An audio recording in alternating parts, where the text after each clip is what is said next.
Welcome to Amritsar, the spiritual heart of Punjab, founded in 1574 AD by Sri Guru Ram Das Ji. This is the Amritsar Heritage Walk, a 2-hour guided tour through 400 years of history, culture, and tradition. We begin at the town hall, built by the British in 1866, and move toward Gurdwara Saragarhi, honoring the courage of 21 Sikh soldiers who fought bravely in 1897. As we walk through Qila Ahluwalia and Jalebiwala Chowk, you'll witness colonial architecture, local life, and timeless flavors. The narrow lanes lead us to Sangwala and Chitta Akhara, spiritual spaces for yogis and sadhus, and to the sacred Darshani Deori, where the Gurus once gazed at the Golden Temple.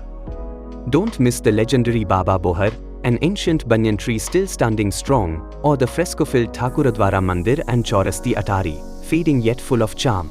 Finally, through the buzzing Churi Bazaar, we arrive at the gates of the Golden Temple, a perfect end to this soulful journey. Love this glimpse into Amritsar's rich heritage?